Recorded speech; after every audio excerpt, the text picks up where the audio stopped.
conversation that we had here. We talked about living trust, and I went and created a book, and it's $20.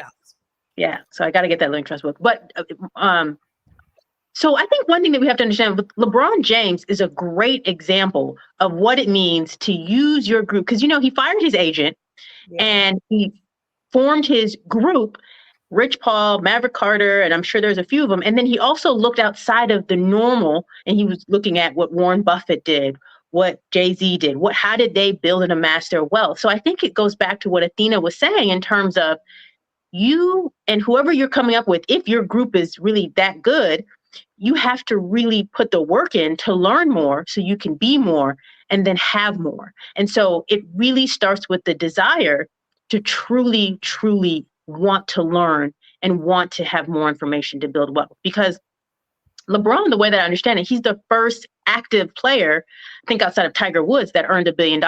And so what he used worked, and it's I think it needs to be a model of what needs to happen in order for everybody to grow wealth, even not using an excuse of I didn't come from it. Yeah.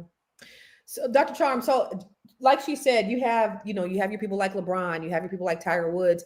Obviously, they've made a decision to make sound decisions. And there are people who have less money than the people who've lost $20 million or $19 million or $10 million who've amassed a massive amount of wealth because of decisions that they made.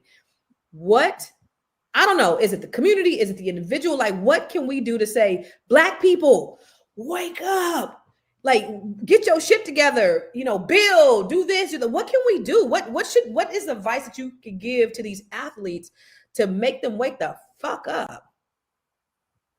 Well, part of this is cultural, because it's cultural habits surrounding money. When I was in nutrition, my bachelor's degree is in nutrition, right? And we took a food and culture class, and they actually talked about different behaviors based on culture. And one of the things we talk about in the African-American community is that we have a kind of a right now attitude.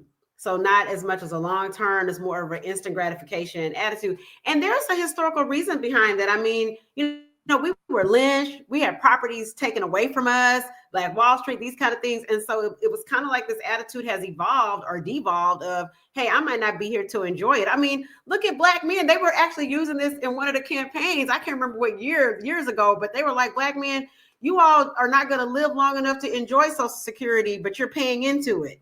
So, some of this stuff has a truth to it.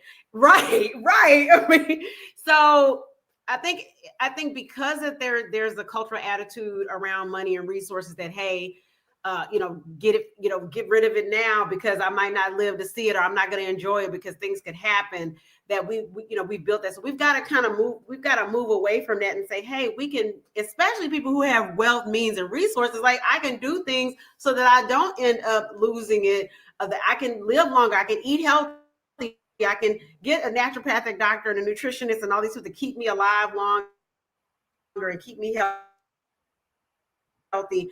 And so, they've got to overcome